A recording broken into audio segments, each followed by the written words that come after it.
Is okay. What's up, everybody? I am Crab Gamer with you, and I have my cohorts with me as usual. Although not usual for the last month because they've been MIA. Although I did do a podcast with Worrywart last week, but I got Kinsey Burke with me and Worrywart, who is just a blackness of nothing when he talks. So that'll be fun to look at. That'll be fun for you guys to look at when you see him talk. Say something, Worrywart, and let's just test that out. Say something, Worrywart. There he is. Look at that. It's just like a black screen. It's awesome. Yeah, that is pretty awesome. I'm all encompassing. Man, you don't even get like the cool circle. You just get a black square. Yeah, you get a black square. I mean, what the hell? We can play Hollywood Squares. Yeah, wow, that's Square. interesting. I was just looking at it on the playback from the actual video, and it's interesting. But okay, anyway, there's a lot that I want to talk about today. I want to appreciate you guys for joining us, and Kinsey and Worry, and taking your time out to do this. As you guys know, Destiny was the big game release. It released on Tuesday? Mm-hmm. Yeah. Last Tuesday. So it's already been out for a little over a week. They say that the game made $325 million in 5 days. Oh my gosh. Yeah, which sounds like a lot, but the game took $500 million to make, or supposedly, like, that's everything, like the advertising and everything that's involved. So it's obviously a successful game. That's the biggest launch ever for a new IP. There was a lot of hype behind it, a lot of advertising and things like that. So I just was curious on Kinsey first with you. What did you think of the game, or what do you think about it? Well, I'm actually really enjoying it, and I know like a lot of people don't like it, but also I don't know what they were expecting because I was kind of expecting Halo personally. So I mean, it delivers on that, and I've been playing it through co-op, and it's just been so much fun. I've been playing with my little brother. I haven't done any of the PvP because I'm terrible at it. So. Yeah. It's been fun. Now, when you say that, see, I wasn't expecting Halo at all. Like, I was expecting like a good story, I guess, and I guess that's the part where I was personally let down the most. Was it seems like they do a lot of just kind of exposition through the ghost, and I feel like that Peter Dinklage doesn't do a really good job of his part. You know what I mean? I don't know. It's just like he's no Cortana. You know, well, like yeah, that's definitely true. But if I've learned anything about little robots and Bungie games, I know he's probably going to turn against me at some point. Yeah, I mean, he could. He looks a lot like Guilty Spark. Yeah, he looks like Guilty Spark. And like his exposition and stuff. I don't know. It's like technically, I think I was a little harsh on it at first. It is, as far as I'm concerned. There's a lot of weirdness with the game. Like the 3-person co-op is odd to me. Why not 4-person? That's a good. I don't know why. I guess I can never get 4 people together, so I don't really care. But well, see, for me, like the other day I'm playing, or when it comes out, and Worrywart's like left out in the cold because you can't have 4 people. Like I would have definitely invited him in. See, you know what happens, Kinsey? They have me on their podcast on Sunday, and I don't hear from them for the rest of the week. They all play together and leave me out. Oh, that's not true. Hey, let's play. Oh well, we don't want to play with you. Just show up Sunday for the podcast. That's like, terrible.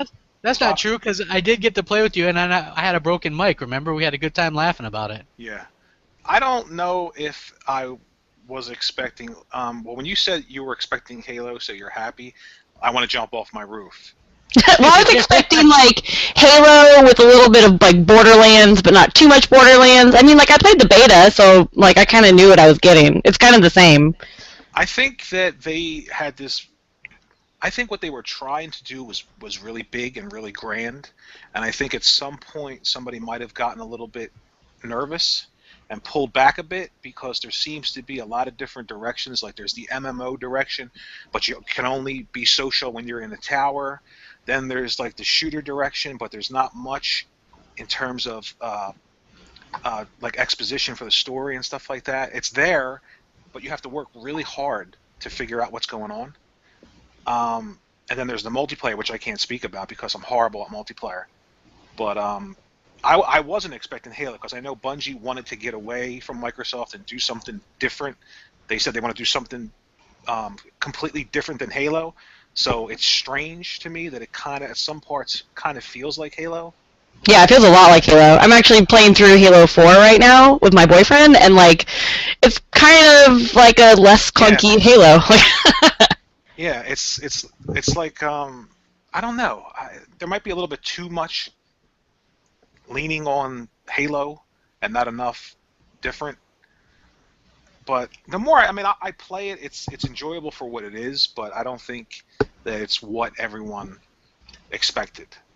I agree. With the way they marketed it, it made it seem more like a giant RPG. I think if I wouldn't have played the beta, I would have had a very different view about what I was getting myself into. Right.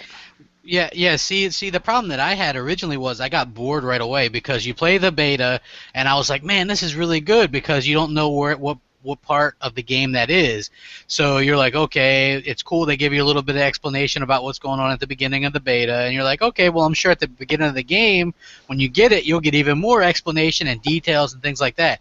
Then when you actually get the game, nope, you're just playing that beta part for the first 3 hours that you already played, and there's no more explanation or cinematic or anything like that. It's just literally the same thing.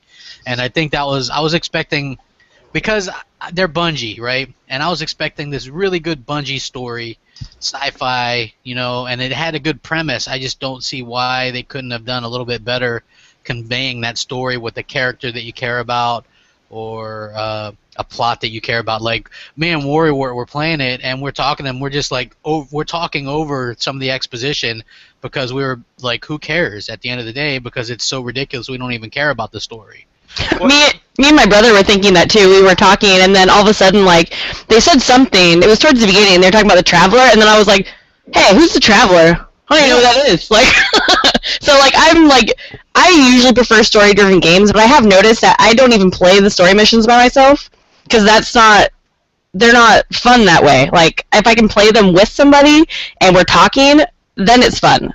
Yeah, Destiny is a game where you absolutely have to play it with other people. Uh, it's really boring by yourself, and sometimes it's really hard if you're a lower level. Like, I Yeah. was trying to play by myself a little bit, almost impossible.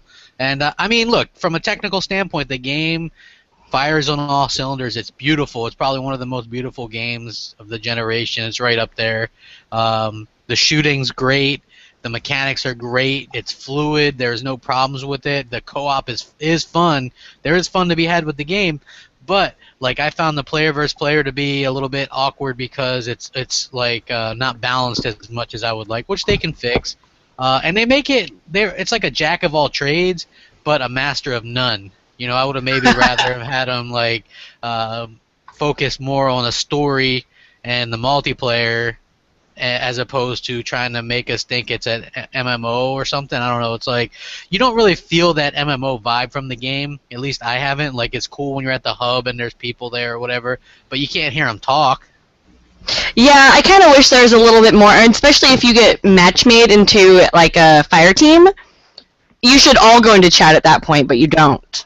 Yeah, You have to like already be in a team. yeah. There's no lobby system, so it's a little bit awkward and strange. I mean, I'm surprised that there's no lobby system. What about you, Warrior? Are you a little? I mean, Bungie was known for their lobby systems, like Halo 3, Halo Reach. They had really good lobby systems and stuff, and this game has none of that. I think the big mistake people make is it's just because the name is Bungie, it's not Bungie that made Halo. There's a few people there, but a lot of people stayed behind. Yeah. And as far as the game, if you played the beta and you loved it or you liked it, you'll enjoy the game because the whole game, every single thing that you do in the game was in that beta. That's it. Basically, yeah. It's just rinse repeat over again. That's what I wasn't expecting. I was expecting the way they marketed it. I was kind of thinking it would be like almost like a shooter slash like a No Man's Sky where you're with your friends in your ship exploring the universe, and the story would unfold around you. But it's not like that. It's very linear. It's very point A, point B, point C. You stick your ghost into something. He either downloads something or tries to open a door while you fight wave after wave after wave, and then you move on. And then when you do the strike mission, instead of doing left, you go right Right. and fight a different monster. Right. But I mean, look, it's I think people are harsh because it's Bungie, and I don't know why they were expecting Halo or something similar to it. You should be expecting something different, because if that's all you're expecting, then you can just go out and play Halo. Yeah. I don't think it's a 6 that people are giving it. I don't think it's a 9. But, you know, it's definitely, I'm seeing people giving it 1s and 2s and 0s, Yeah, and that's ridiculous. yeah. But Yeah. Oh, no. if I had to pick, I would be somewhere between like a low 8 to like maybe a mid 8, depending on if you're playing with people. Yeah. I think it's like a 7.5, to be honest with you, like out of 10. Because like I said, it does a lot of things, but it doesn't do everything well. And I think that the media and stuff, for a change, isn't attacking Microsoft. They're kind of attacking Bungie. And it's a little bit weird because Bungie is damage controlling their own game. They're saying it's a different game after 20 hours. And, and I've never seen, one thing that does bug me about the media, the gaming media, is why weren't they able to review this game? Like, there's a lot of sites out there that haven't reviewed the game yet.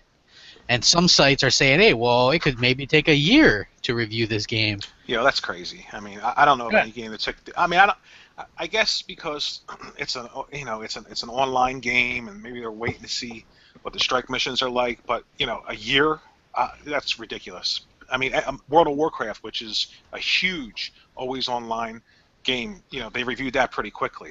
Yeah. So there's no reason why they shouldn't be reviewed. Did you see some of the reviews, Kinsey? Only scores. I haven't really read anything, just because I don't know. I mean, I'm having fun with it. Like, no, it's not the best game ever. Like, I'm probably not going to play it once Shadows of Mordor and Dragon Age Inquisition and Alien Isolation. Like, when all these other games come out, I'm probably going to ditch it and go to that. But I don't know. There's something about doing the really boring patrol missions by myself that I love. I just get drunk and do patrol missions, and it's really fun. Oh my god! Your mic sounds a lot better now. I just get drunk, and that should have been the marketing for the game. That should well, and you imagine the commercial: Destiny, get drunk, do patrol missions. That's it. $500 million. Well, today I was doing a moon patrol mission, right? And I was just killing time, and then there was a random event, which I guess was kind of cool. But it was that walker that I fought from the first strike mission, and I took it down in like 2 minutes. So it was like, I don't know. You know, it's like one of those situations where I can see what they're trying to do with it, but maybe. I don't know. It could have been that the last gen hardware held it back a little bit too, because the game is virtually the same on all platforms. It actually looks really good on the old gen. Did you see the? You know what? It looks super good on 360. I'm not gonna lie. Like, I can see why people maybe. I've been saying this for a long time. There's a reason why I have like 75 friends that are still on 360. They refuse to upgrade. They love their 360. It is because they haven't given them a good enough reason to upgrade yet. It's like, they can play Titanfall on 360, and you're not getting that much of a problem. You know what I'm saying? It's not that much of a downgrade. Destiny, you can play it. I played the beta on 360, and I'll be damned, it didn't look really good. It looked really good. Like, Bungie knows the 360 hardware, so obviously it was going to be pretty good on 360. Well, I mean, yeah. If you're not insane this holidays, and you know you like games, and you have a choice between buying an Xbox 360 or a PS3. I mean, look at all the games that you have available to you on both those systems. You know what I mean? And you can get them for like $150? Yeah, I mean, you can get them really cheap. Microsoft is actually offering, they're doing bundles. I mean, just think about it. This holiday will be the 9th year the Xbox 360's been out, and they're doing a new bundle, that blue bundle from Walmart. Like, and I'm tempted to get that because it's blue, and it's got a 500. Oh, there's a good reason. Yeah. It's I'm really blue. tempted to get it because it's blue. Yeah, and it's, well, hey, Kinsey's got the R2-D2, the Star Wars 360. Yep. I mean, that thing's freaking fantastic. I was watching that video and I was like, oh man, she has it. But that makes she's noises, right? That makes yeah, noises. it goes like beep boop and all that kind of stuff. It sure does. Hey, did you use the C3PO controller, or were you afraid you might scratch it up? Yeah, I don't use it. Actually, it's been sealed because it's in like that little foam bag, you know. Until that video, I actually opened it up at Metal Jesus' house to be like, I guess I'll show it in the video. Because I hadn't even opened it because it's like the whole Chrome series of controllers. Like they're just gonna be fingerprints and Yeah. scratches and horrible. Fingerprints all over. So you got that, but you haven't played that amazing Star Wars Kinect game yet. That's also sealed. Now, see, that Star Wars Kinect game gets a lot of hate because of one mode on there that's really just a mini game, which is the dancing mode, right? Oh yeah. But there is actually a couple of decent modes, like the pod racing game on the N64 and Dreamcast was one of my favorite games. They have something like that on there, but it's a game unto itself. It's pod racing and you're more involved in it because you got to use your hands and stuff. So I really like that. And there was like a Rancor mode where you're a big ass Rancor and you're like destroying. Nice. Yeah, you're destroying everything. So like it got a lot of hate. Some of it justified, but just for kind of a fun party game or whatever. Like there's a lightsaber game where you like battle lightsabers and stuff. It's pretty cool for what it is. I mean, it's not amazing, but yeah, you could get drunk and go in the Rancor pit. Exactly. Exactly. And the reason why that game got hate was for that one goddamn mode where you do the I'm Han Solo and dance, right? That game that game was bad, man. It was just bad.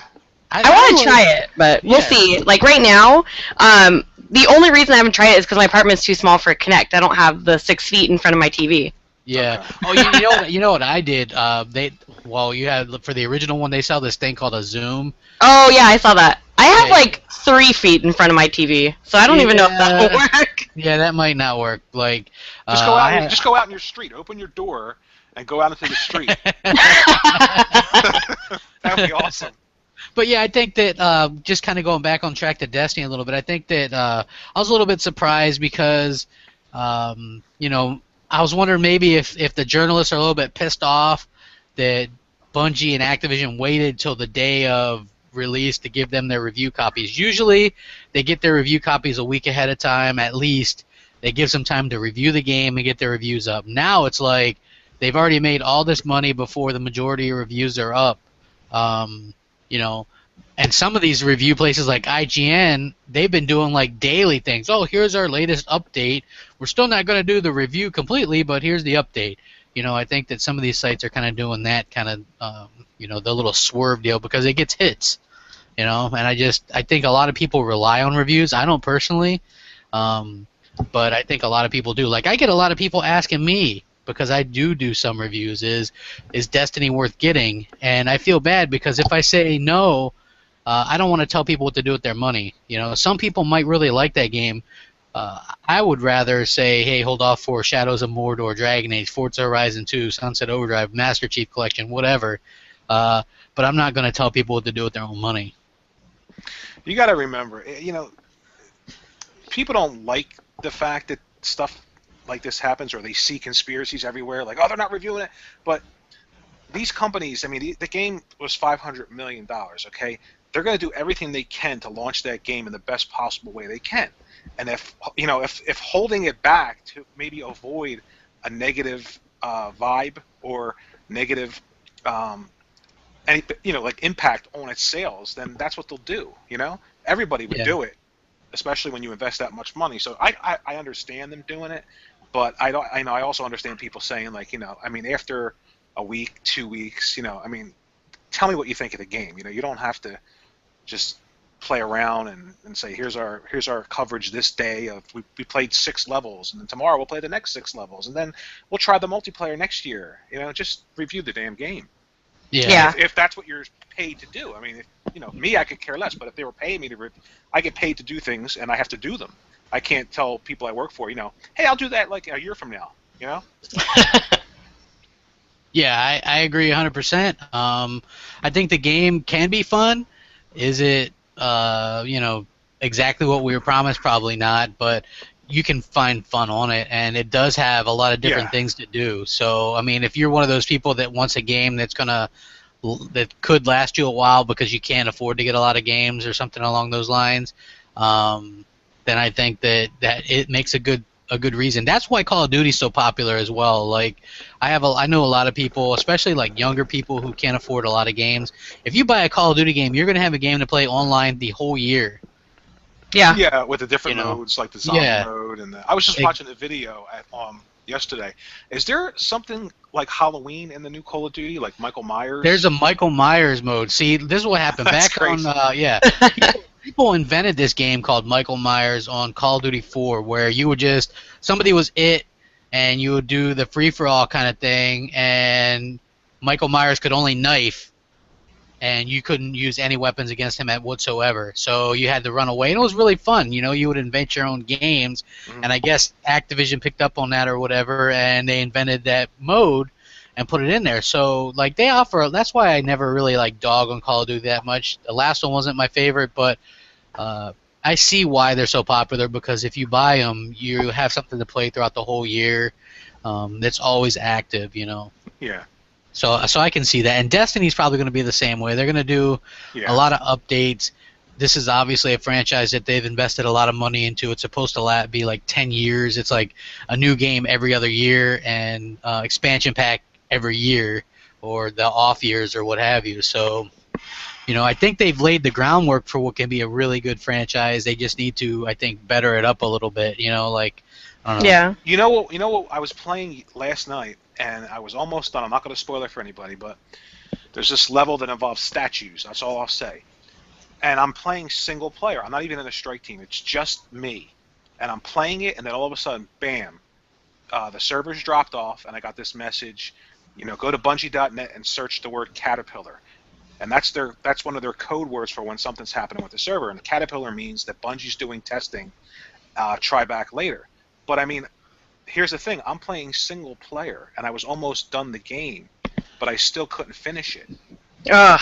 It's always irritating. on. It's always connected. You know what I mean? So Yeah, that's the problems we see. If they would just differentiate a little bit from single player and multiplayer, you know, and why not make the multiplayer mode the always online mode, you know, and you can still explore and stuff like that, but give the option, because you know this is going to be like a lot of traffic to this game, where I could play single player and not have to worry about that connection.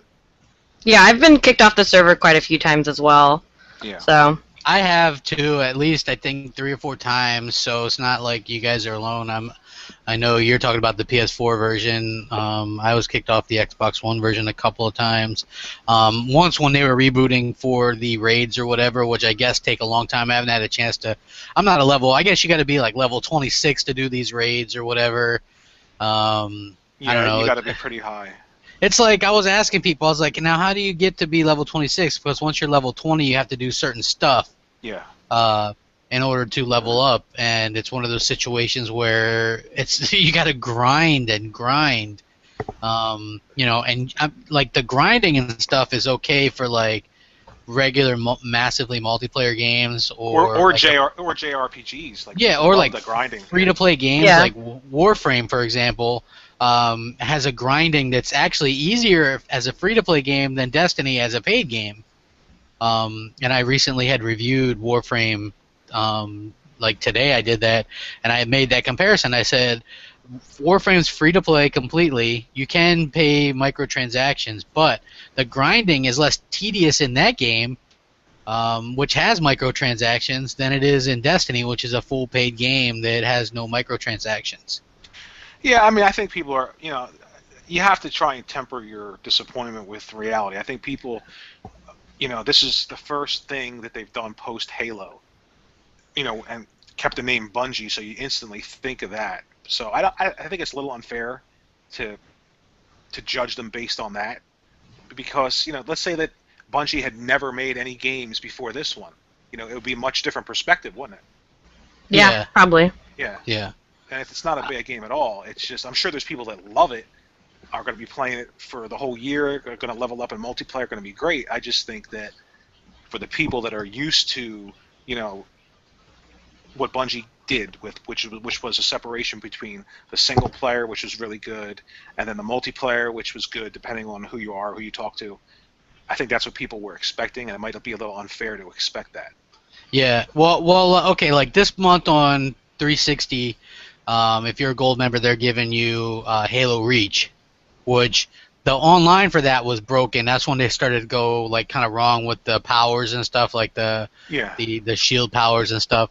But the story was amazing. Yeah, the story was really good. You know, it was really, really well done, and I guess I was expecting something on that level. In fact, I was going back and like playing through some of it again, just because it's had such that amazing story, and you get that. Like I remember playing through it.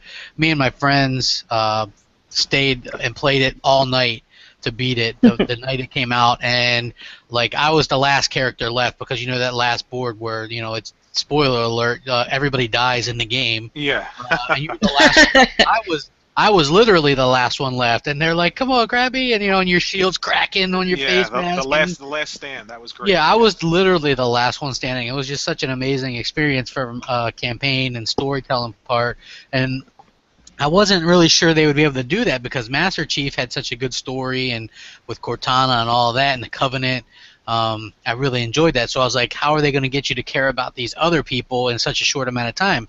But they did it. And so I thought they could easily do the same thing with Destiny, and it kind of like you get that. Well, maybe they will, but at the end of the day, it's just Peter Dinklage telling you that there's wizards on the moon. But that's where it's unfair because half of the people that worked on Reach aren't at Bungie anymore. Yeah, I know. Frank O'Connor in particular writes a lot. You really can't. You have to just judge them now based on they're a different company now. They have the same name. Just judge them on what they did with Destiny. And this is the first big AAA game, and arguably it's huge. It's beautiful. It's right up there with everything that's been released. It's probably the best looking game that's been released. There's great looking games. Killzone Shadowfall is great looking and all, but I mean, in terms of what a third party is able to do, and they're working on 4 different platforms, so you have to give them credit for that. Yeah, that's pretty awesome. Like the big things, I want to see what they do with the updates and the strike missions and like all of that kind of stuff. I want to see what they do. I think the biggest thing I'm annoyed with is that there's not enough to do at the tower. Yeah. I feel like they should have like mini games or something dumb. Wait a minute. You mean you don't like just standing there breakdancing with 2 people? Well, I've done a lot of dancing. Yeah. Hey, Kinsey dances with this person. Yeah. Basically. Kinsey waves at this person. Hey, you know what I see a lot of people doing is even on the Xbox One version is trying to sit somewhere so they can get a good view so they can take a picture. Yeah, I see that all the time. There's a soccer ball too, right? There's a soccer ball you can kick around. Sometimes. It's not always there. Yeah. And a lot of people jump up on the roof of that right in the center where the big fan is. Yep. And there's a switch on the, I believe it's the left-hand side. If you go up the walkway, there's a switch there that you can activate the fan while people are sitting on it and blow the. Oh, okay. Well, you know what's interesting about it is, like, there's some stuff like you can upgrade your ship, but since you can't fly your ship, you're just making it look different. So I wish that was cooler. So really, at the end of the day, that doesn't matter at all. Like, and my character looks like a hobo, because you get this armor.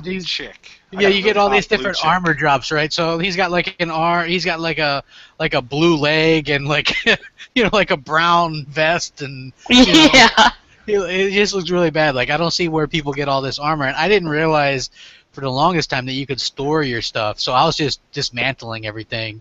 So now I have like just all this mismatched kind of armor, and it's kind of sad and pathetic. I only store some things, like if they're a good item I might store them, but I kind of still dismantle everything. But like one thing that's really bothering me is there's so many fucking kinds of currency that I don't know how to get. Yeah, like, I have no idea. I was asking people, I was like, how do you get this plasteel whatever it is? Right? And there are people who are like, I don't know, you gotta like tear down something. And I was like, well, I'm tearing down everything and I couldn't find it. Like, that's the stuff though. Look, when we're talking about like explaining stuff and the story, and that's the stuff that why don't people know that?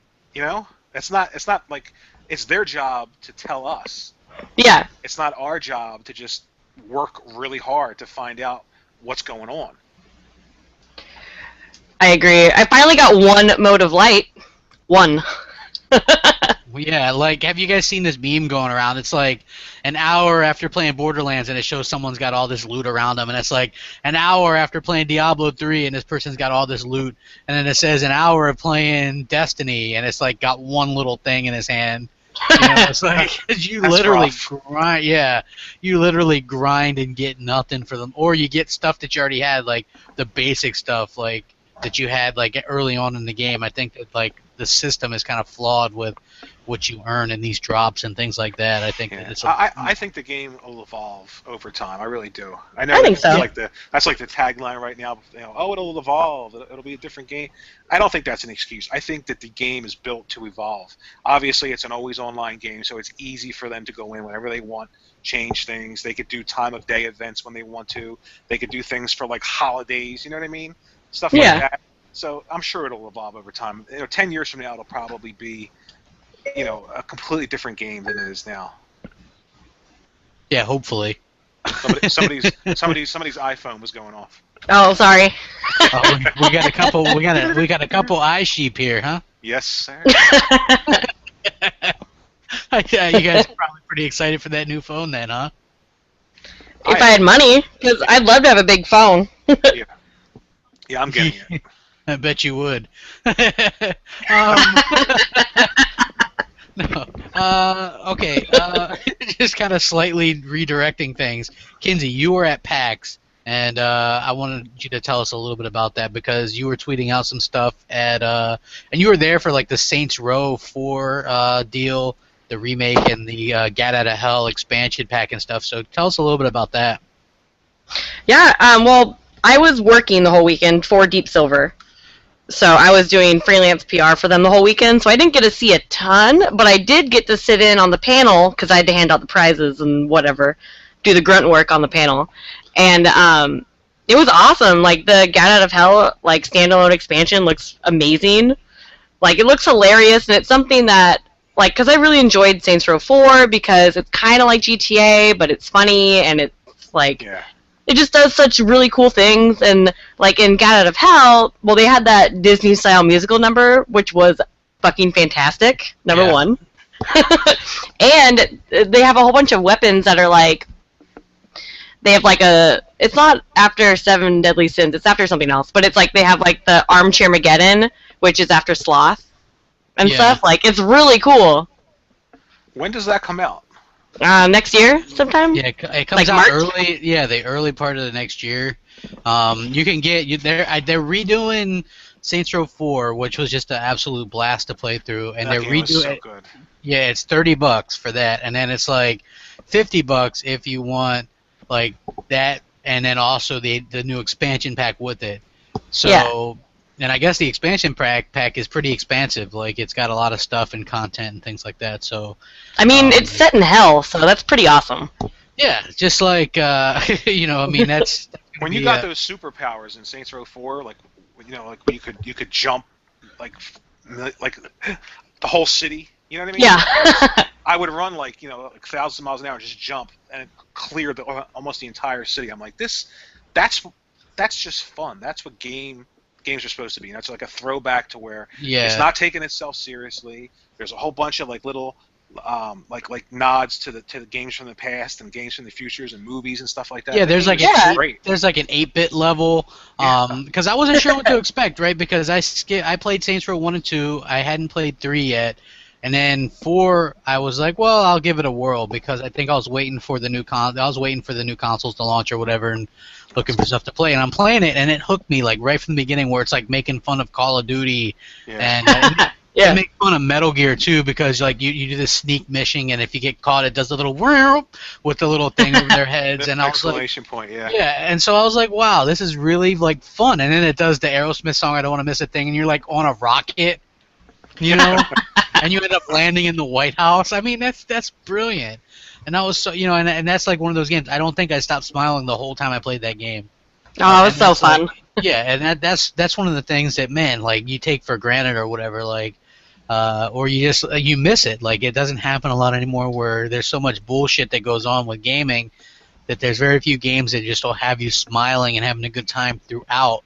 And that's one of them. So even though I'm not a huge fan of like the remakes and stuff, I'll get that because it's going to offer the expansion pack with it, and I like the game so much to begin with. So I mean, it's a pretty good deal as well. So, so you actually was working for Deep Silver at PAX. That's awesome, and I seen like you posted some pictures and stuff. Was there anything else going on there, or was it just strictly business? It was mostly business. I did get to play Tales from the Borderlands. Oh, It was awesome. They had like a 30-minute demo. It was so like crazy, but it was super fun. Like I think kind of the cel shaded style of Borderlands lends itself really, really well to Telltale already. Yeah. And it was just super fun. Now I can't wait for that to come out because I'm definitely going to play it. Now, did you ever play the Walking Dead games? No, but I played Wolf Among Us. Which was awesome. Oh my god, it was so good. Yeah, that was good. And you know what? I always bust people for like all the remakes and stuff, but they're releasing the Walking Dead games and the Wolf Among Us on the new consoles in November.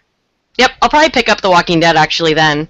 Yeah, so I would probably double dip on at least the Wolf Among Us because, like I said, when I played through that the first time, I had no idea that was the Little Mermaid. So I'm gonna like try and like go back and look for the little parts that I missed or whatever. Maybe do something a little bit differently.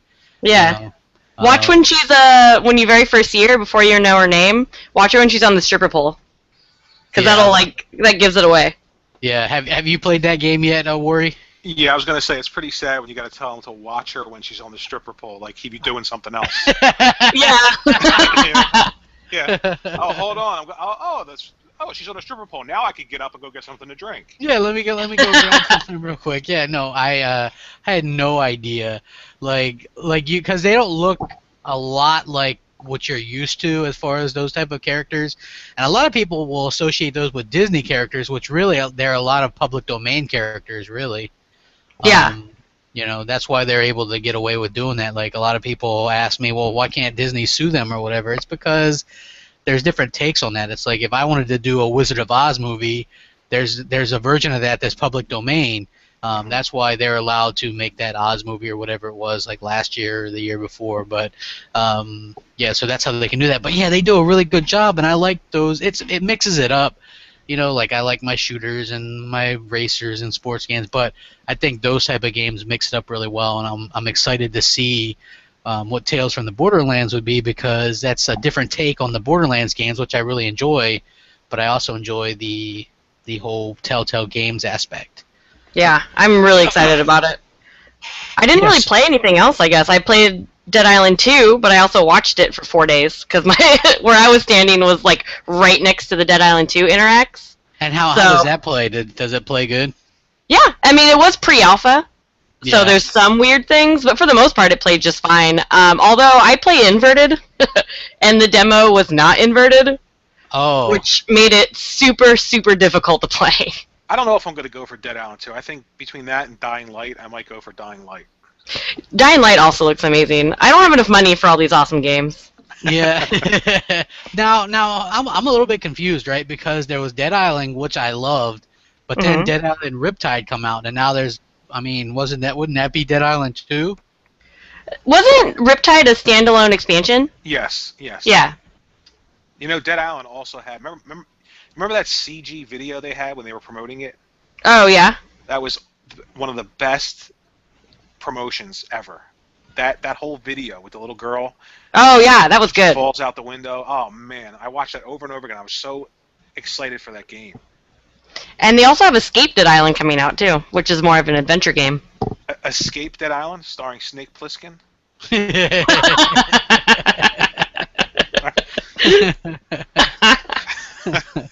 Oh, God. Well, that's weird to me. Like, I didn't realize that was like an expansion pack, because they sold it as a full price or whatever. It was pretty big. It added a lot of content to the game. Yeah.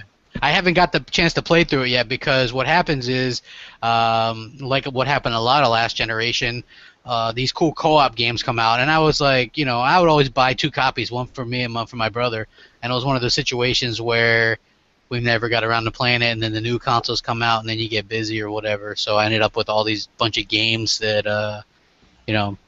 I never got to play through yet, because I don't want to play through them by myself, because half the fun is the co-op, you know what I mean? Yeah, definitely.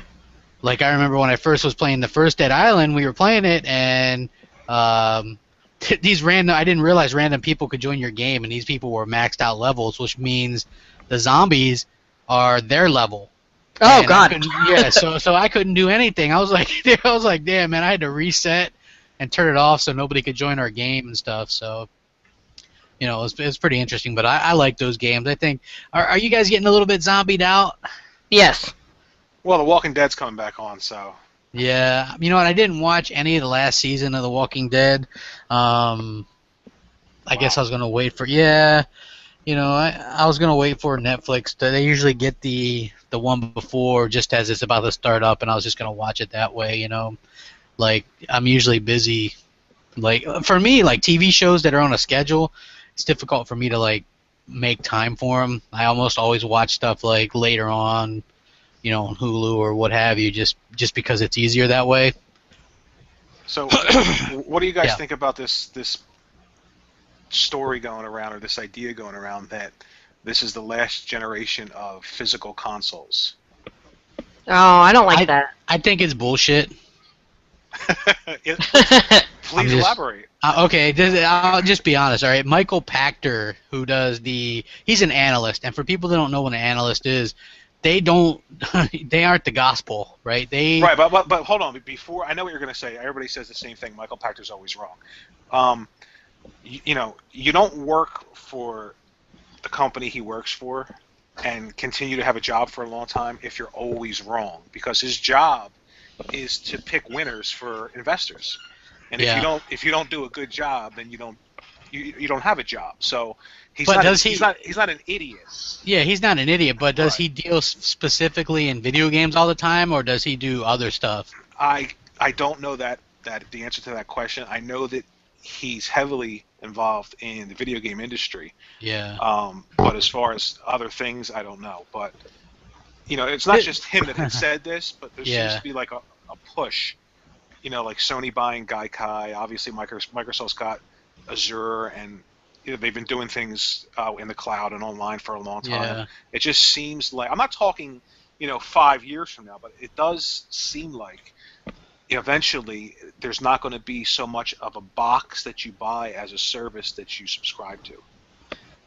Yeah, I mean, I think at that point is when I'm out. You know what I mean? Like just being honest with you, like I don't see that happening anytime soon, because you don't leave as people that businesses, you don't leave money on the table. That's why we still can buy CDs and DVDs and Blu-ray. Sure, over 50% of those mediums are bought digitally, but Right. you still have that 40 to 50% that buy physically. So that's a lot of money. There are Yeah. people out there like me. I have a 150 gig data cap, so I Yeah, can't. but if you think about it, people are already doing it. Like if you go out and you buy a tablet, right? You're buying less of a piece of hardware as you are a service, because everything that you have app-wise is digital. It's just there on that one little piece of hardware that you bought just to do things digitally. People do that with their phones. All your music, people are fine with having just an iPhone or an Android phone or whatever phone you have, and you're buying less of a device and more of a service to put all of your music on it. So I think it's just a matter of time before this happens. I'm not saying 5 years, 10 years. I know gamers are crazy. Somehow games are different than every other form of media, and they're really not. They're really not. But people feel that way because they're passionate about it. Yeah. Yeah, I do think that it is probably going to go all digital at some point. I don't know how close in the future that is, but man, as a collector, I really like having a physical game. Although, to counter that, I also have noticed that I play my digital games more, Right. probably because I don't have to get up and It's decide just- what I'm going to play. It's just already there. easy. Yeah, it's just easy. Yeah. It is easier, but I mean, do you miss that point where you can loan someone a game? Like my brother and I do that often. Like last generation, he's in school and so didn't have a ton of money. I get a single player game, I get finished with it, I can just loan it to him. Yeah. Right. Well, I think that obviously that's going to get worked out in the future for digital. I'm sure that'll be. I mean, just case in point. I mean, Apple released iOS 8 today, and as soon as you update it, you set up things, and there's something called "quote unquote" family sharing. So, if like for instance, if you have 2 lines and the other person or whoever, you can select people, and everything that you buy is theirs. I mean, it's the same principle. Yeah. So, if I have a family member and I add them to my iPhone account or my iPad, whatever account, iOS account, and I buy an app and they're on that family share, the app belongs to them. So I'm still lending it to them. I'm actually giving it to them for free. I'm sure that'll get worked out somehow in the future. Yeah, probably. Yeah, I mean, probably. I don't think it's going to happen as quickly as a lot of people are like saying. No, yeah. Like a lot of people were like today, the word was there's probably not going to be next consoles, and I'm like, are you kidding me? No. You know, there's no way with the internet as poor Right. as it is, they're going to leave millions, potentially millions and millions of customers out in the cold. Because look, there's been no push for that from Nintendo. So you know, Nintendo's very old school. I don't see Nintendo really ever wanting to get rid of a console. Yeah, but Nintendo is sort of like an entity unto themselves, you know? Yeah, they're kind of an outlier at this point in the industry. Like, Yeah, well, I tell you what, Microsoft and Sony both try to pull that shit where, hey, there's no more boxes. You just rent your service and stream your thing. And Nintendo's like, here's this box. And I'm like, okay, I'm an official Nintendo guy again. You know what I mean? Because I am not dealing with streaming stuff like Netflix, because what happens is like not everybody has super great internet. If I'm watching Netflix and someone else in here is watching Netflix, I'm going to get slightly pixelated Netflix. Yeah, I'm So not saying this is happening anytime soon. Yeah, I mean, so I just can think eventually imagine. it's going to happen.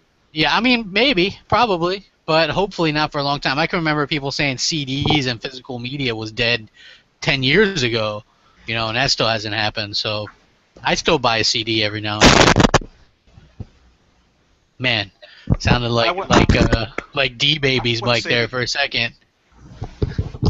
Yeah, that wasn't me. No, I know. That's Kinsey. I wouldn't buy either. Most people are buying stuff music-wise. oops, sorry guys. Hey, did you guys enjoy that free album you guys got? That U2 album, right? I'm not a big U2 fan, so. I'm not either. I heard a lot of people hating on it though. They're like, "Man, I wake up and I got this shitty U2 album on my iPhone or iPad or whatever." I was wondering why it was there, like, because I didn't even know about it, because I went to go look at, like, changing a ringtone or something, and I was like, what is this? Like, Yeah. I didn't even look. Are you guys ready to feel a little bit old? You guys are both old enough to remember this. 15 years ago, Especially Kinsey. September. Yeah, exactly. She was a teenager, probably just getting on her first beer. pretty much. So in 1999, September 9th, the Sega Dreamcast launched. Do you guys have any particular memories about? You know, I remember the commercial where they would always say, "It's thinking." Remember Yeah, that? I love those commercials. Yeah. Yeah, and you know what I remember too? I remember getting it home and thinking, who put the wire for the controller on the bottom and it wraps? You know what I mean? Like it's Yeah, you weird. pull it up to the top. Yeah. Yeah, it is I'm weird. like, why is the wire down here? But other than that, I mean, that's probably one of the best consoles. I mean, Yeah. I mean that's an opinion. Obviously, people will disagree, but I just think that was just a case of something just being so ahead of its time. Yeah. And a company that just was sort of on the way out. It was a shame, but it was just such a great console. Yeah, it definitely did not, like, get recognized in its day for how amazing it was. Yeah. It ran Windows CE. Like, nothing else did anything like that. Like, Yeah, I know. Yeah, that actually was the precursor to Microsoft getting into the business. And actually, I'm not sure if it was Worrywart that sent me this or somebody else. When they closed production of the Dreamcast, they were in talks actually with Bill Gates himself to make the original Xbox backwards compatible with the Dreamcast, because they had such a good relationship going on, which would have been great. And then the guy died, and so that kind of never. thanks, guy. Yeah, exactly right. That could have been awesome. Yeah, exactly. But in a lot of ways, the Xbox was the spiritual successor to the Dreamcast, and it got like Shenmue 2 and Toe Jam and Earl 3 and Panzer Dragoon, and it got a lot of stuff that the Dreamcast was actually going to get. Jet Grind Radio. Mm-hmm. And so, yeah, that's why I think originally I was so attracted to that, because I was such a big Dreamcast fan. And if you think about it, way back in like 2000, I was playing online video games, even though it was dial-up. Yeah. So not much has changed for me because my internet's always been shitty. But, I was playing online with people, football games and, having a good time. That was so revolutionary, It had a web browser, and I still have the keyboard and stuff, and I still have my Dreamcast, and it had one of the best lineups ever at launch. It was like when you were going from the first PlayStation or the Nintendo 64 and those graphics to the Dreamcast graphics, and you saw those Sonic adventure gameplay or whatever, and you saw like the lens flare and the graphics weren't all blocky, and it looked great. I Oh, thought it it was looked awesome. yeah, it was like there was really a few things that kind of did it in. One thing was um, it was just a game system. So when Sony came out with the PlayStation 2, and even though when game systems are more than that nowadays, it tends to get hate. This thing was a DVD player, and for $100 more, you could have a DVD player and a game system. Yeah. And the funny thing was Sega bet a lot on online gaming, but it was a little bit too early. Because Yeah, the it original was PlayStation 2 wasn't even compatible with online out of the box originally. You had to wait for they made an adapter. adapter. Yeah. It was expensive too. It was like 35, $40. I don't remember what it was. I remember rushing out to buy it. Yeah, I Yeah. had to go out and get it too. I was like, and I remember thinking, man, my Dreamcast had this right from the start. But I was really happy like right away with the Dreamcast, and I remember it took me a little bit to warm up to the PS2. Um, because I was like more into the arcade type games, and the Dreamcast had that on lock. It was like Soul Calibur, Crazy Taxi, House of the Dead. It had like the Sonic. It had like all these really good sports games. So I was really into that. And then it wasn't until later on that I got really into like the PS2 and that kind of stuff. But man, it's probably my second or third favorite console of all time, and I still have a bunch of games for it. And I mean, it had that cool ass little Virtual memory unit. virtual memory unit where you could play little games on it, and like your Chow Garden from the Sonic games, and then you could like feed it because all that Tamagotchi stuff was real popular back then. I had the. You remember the game Seaman? Yeah. Yeah, That yeah, was awesome. I had yeah, the, it I had was. the, I had the little microphone, the Dreamcast mic that you would wear on your head and talk. This sounds really bad, but you would talk to your semen. Yeah. It was, what's his name? Spock. They were like, "What are you doing in the bathroom? I'm talking to my semen." Yeah, because Leonard Nimoy was the narrator. It was awesome. It was so weird and quirky. Like, man, what a fun game though. I mean, like at the time, there wasn't much like it. And then you have Shenmue, which was like this brilliant game. It's like a life simulator. I'm like playing this game, and you have to get a job in the game where you're moving crates and shit. Like in a game, you have to Yeah. get a job. I was like, wow, this is like wild. Yeah, You know? Sega had really shot themselves in the foot up to that point, though. With, I mean, all the add-ons for the Genesis. You know what I Yeah. mean? And it was just so much, and then the impending launch of the PlayStation 2. It was just too much for them to They overcome. messed up because like what happened was they had the Genesis, and then like you said, they had the 32X add-on and the Sega CD. drive, right? Then at the same time they had the Game Gear and the Sega Nomad and the Yeah. Saturn. So they had like 6, 7 different pieces of hardware going at the same time, and then they would drop support for one, and you know what I mean. And that pisses off consumers. That's why Yeah. you have to support stuff at least for a certain amount of time before consumers are like, okay, because if you look back at the 80s, the whole video game crash was based off of people didn't feel why they needed to buy a new game console, well, partially, when they already had one. Yeah, I mean, mostly it was just really bad games. Yeah, I mean that's a real reason. Have you guys know who the Angry Video Game Nerd is, right? Yeah. I don't. Okay, well he was like a big influence on a lot of people on YouTube because he did this character where he was all pissed off and would do these reviews of really Mike's cutting crappy. Oh, okay. Well, he used to Mike's do. cutting out again. You've got a fantastic mic. Can you hear me now? Take the two guys.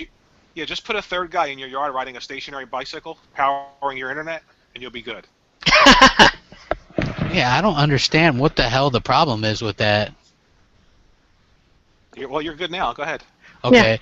So anyway, he did a movie, the Angry Video Game Nerd movie, and it was actually pretty good. But he got all that success based off of that original like YouTube kind of character, and it's definitely on the more interesting side of things. But yeah, I like going back to the Dreamcast thing. It doesn't seem like it's been 15 years. I mean, that's That's a long. I mean,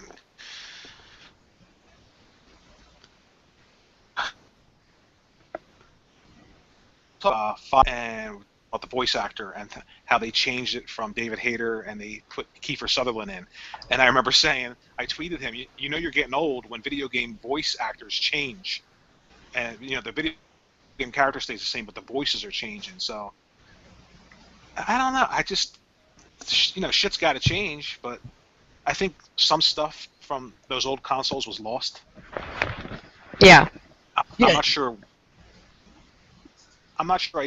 Because I lived through those consoles, I know that I don't have the same feeling from these consoles. In particular, this generation consoles that I did even last gen. And it's strange. I don't know if it's just all the negative stuff. I don't think YouTube helps gaming at all. Social media. Right. Social media is a real problem. So I don't know what it is that's missing. I just think the idea of just allowing games to come out and have fun with them, like everything announced has to be better than the last thing announced. I don't understand why that is. Like just buy a game, play it, and have fun. Games are meant to be fun. That's why they're there. Like, yeah. And that's the way it should be. People put way too much emphasis on other things nowadays. Can you guys hear me? Yeah. Go ahead. It's not breaking up. No, you're. Okay. I just wanted to touch. I mean, we're almost on an hour here, so my internet's gonna obviously want to act up. But I just wanted to touch on a couple more things. So the Dreamcast is 15 years old. The Sega Genesis and the TurboGrafx turned 25 this year as well, just like a month or so ago. Now, Kinsey, you were way too young. You probably were having your first wine cooler when these came out, so that's how long ago it was. But I have a lot of good memories of those two consoles as well. What about you, Warrior? My all-time favorite console. It's not going to be. It's going to be the Master System. I know people are like, "Oh, well, the NES killed it." NES was great too, but I just love the Master System. I don't know why. I remember when TurboGrafx 16 came out. What was the game? What was that game? Fantasy Zone? Is that what it's called? I think there was a Fantasy Zone game. It was like a weird shooter, and your character almost looks like a beetle with giant wings. It's so weird, but that's why I got that. I had to run out and get that. I remember. Yeah, TurboGrafx 16 was just a weird, like, in-between console. You didn't even know it was coming out, and then there it is, you know, in between, like, what was it, in between the Genesis and... Well, yeah, it came out the same time as the Genesis, but oddly enough, it wasn't actually 16-bit the way the Genesis was. It was two 8-bit processors or whatever. So, yes, so it wasn't exactly as powerful as the Genesis, and I remember I wanted it because I liked Bonk from Bonk's Adventure. Oh, man. Yeah, there's a lot of cool games on the TurboGrafx, and a lot of really cool shooters. Yeah, like they did have a lot of cool shooters, like, and then they did the add-on thing, like that was the popular thing, the CD add-on. Yeah. And that's when you know you've gone down the wrong path. You know, when you start. Hey, do you know there's a Kickstarter to remake Sewer Shark? Really? And Night Trap. Oh, I knew about the Night Trap one. Yeah. Why would you remake, like, I don't know. People have fond memories of those really early CD. I can imagine why some guys have fond memories of Night Trap. You know, you just pause it on a certain scene or whatever. But it was like, you know, they were terrible. That game's the reason why we have ratings. I mean, not that we don't need ratings on games, but you know, that's one of the reasons why. Yeah, it's like a Night Trap in Mortal Kombat. Yeah. It's like, I remember that was a great one to have on Genesis because it actually had the blood in it. Yeah. Where on the Super Nintendo version, even though it had better button setup, because on the Genesis version you had to press start to switch to kick. Unless you had a 6-button. Yeah, unless you had a 6-button controller. But like if you just had the regular 3-button controller, you had to press start to switch from the kick or whatever. So that was kind of a pain in the ass. But yeah. But man, 25 years, that's like, man, I feel really old because I didn't realize I was so young when I started playing those games, you know, and I even started before that with the NES and a little bit with the Atari. Yeah, I mean, growing up I had an NES and then I got the Genesis after that, so. And then you were like, Genesis does, right? What Nintendo don't. Exactly. Nintendo. You couldn't get away with It that says nowadays. 16-bit. It says 16-bit right on the console. Yeah. Yeah, I It was remember a you power asked. You're war like, back then, right? yeah, you're like, hey, I need to get this new Nintendo or this new Genesis, but you already have a console. But this is 16-bit. Yeah. You know, nobody really understand what the hell or And what. your parents I are remember. like, what? Yeah, exactly. And then you're like, but blast processing. You know, like okay. Man, I think Sega had some of the like most rad ad campaigns of the '90s. Do you remember the one with the Yeah, drag absolutely. car, right? And then you had Sonic going really fast on one Oh, screen, yeah. and then you had like Mario like kind of clunking along really slowly on the screen next to it. I mean, they really like tried to make it seem like the Genesis was more powerful and stuff. Like, I don't know if you could like show direct competition nowadays, but I thought that was a brilliant ad campaign. And what they did was they tried to sign all these people like Michael Jackson and Joe Montana, all these high-profile people to Yeah. do games, so because they thought that the names would sell the games. But man, that Michael Jackson game was just weird. Which one? Moonwalker is awesome. Oh, Yeah. Moonwalker's awesome. It's awesome, Yeah. and you can play it in the arcade. Oh, it's so good. Yeah, it's Oh, weird man. though. I mean, don't you think like he does the little crotch grab and stuff? He's like, "Ooh." Yeah. I remember, man, that was so good. Yeah, like it was interesting. He had like Buster What's Douglas weird about boxing. What's weird about crotch grabbing? I don't know. I don't really know. But yeah, I like those. Those are some of my favorite consoles. Obviously, I like the Turbo Graphics doesn't get a lot of love. Like if you ever come across one, they're usually pretty expensive. Yeah. Yeah. But yeah, if you can, like, if you don't know what's up or you like old school games, I would say if you come across one, pick one up because they're really fun. Although they have this weird kind of setup where you can have to hook the second controller into the first. Yeah. Oh, like the 3DO does that too. Yeah, it's a little bit weird. So it's interesting from that. God, I remember when the 3DO was announced, and I remember they had like $300 games. What? Yeah, it's Yeah. crazy. It's like the Neo Geo AES all over again. Like, Exactly. Now was the I could be a little bit off because I got a lot of knowledge going through my head about video games, but wasn't the creator of the 3DO or it might be the Rip Neo Hawkins. Geo? Yeah, he was the EA. Yes. He was the actual Electronic Arts guy, and he was actually real pro developer for a long time. It's hard to believe that EA was pro developer, but he actually originally wanted all the games to have like cover art, like old like albums and stuff had, where it really kind of emphasized developers, and they had developer pictures on the back and stuff like that. Because back in the day, if you worked for Atari and you did Atari 2600 games, you weren't allowed to put your name on there. I mean, that it's a little Easter egg in the Atari game Adventure. oh yeah. It's the first Easter egg in a video game, and it touches on what you just said. The developer of that game, back then, it was so bad the way that they were treated, and he wanted credit. So there's a level where you can see, it'll say developed by, and it's his name there when you go into like one of the little levels. Yeah. That's pretty cool. Yeah, I think that's awesome. That's actually how Activision got started, because people got fed up with Atari and left and started Activision, and they made Pitfall, and that's how it all started. EA was the same way. Trip Hawkins did that. It was like, hey, let's be really pro developer and do this and that, and it's kind of a shame that both those companies are kind of known for their greed and stuff now, but back in the day, not always so. Yeah, but you know what? Back in the day, those companies were trying to be what they are today. You know what I mean? Everybody wanted to make money, so back then they were trying to make money and get big, and now they are big. So I mean, I don't know. I think EA gets a lot of hate. I think some of it's justified, but I think a lot of it's like it gets a little crazy. You know? Yeah, I agree. Like, people go overboard. Like, hey, let's vote them the worst company in America. Break. That happened 2 years in a row. Plus, they make these games stuff. They're producing Dragon Age, right? Yep.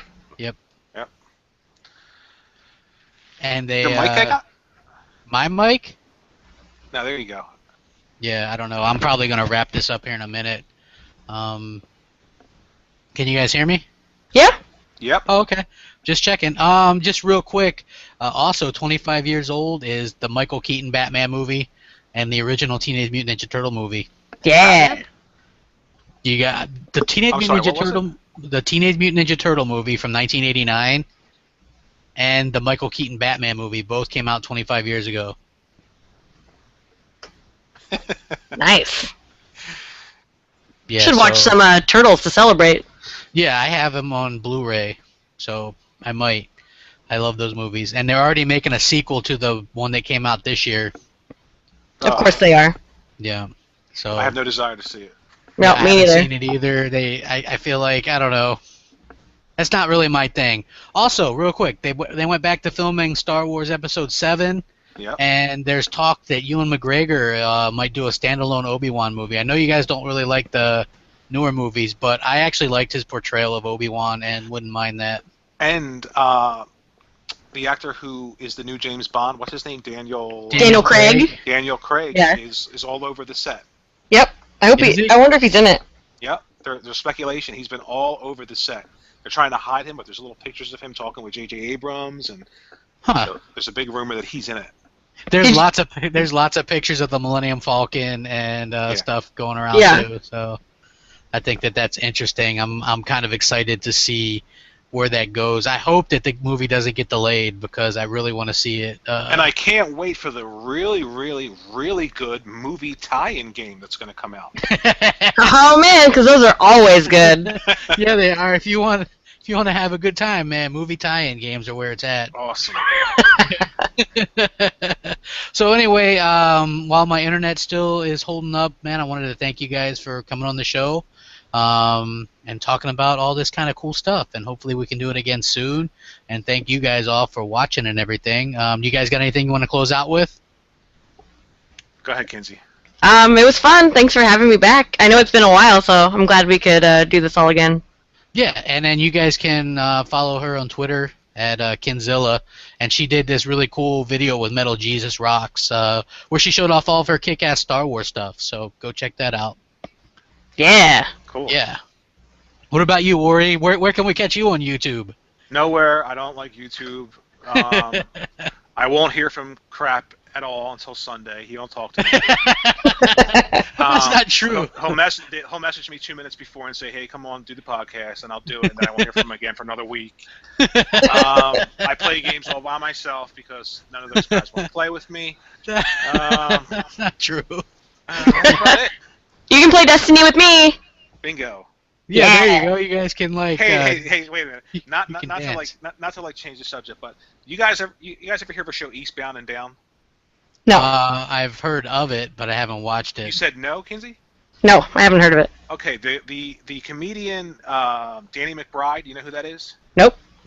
Okay, did you ever see the movie Your Highness? Nope. Oh, Did you ever Lord. see that movie with Ben Stiller and those guys, and they go to Vietnam? Yes. Okay.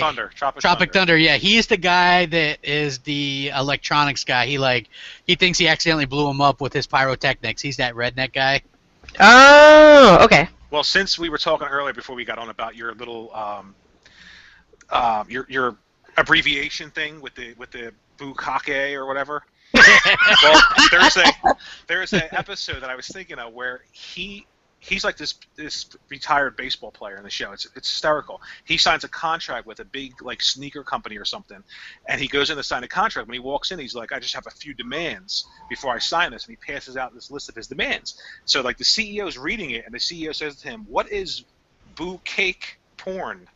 And then Danny he says, "That's bukkake. What do you live in a cave? That's an ancient Chinese secret." He's like, I need that shit. I need a trailer to watch it in. A big trailer.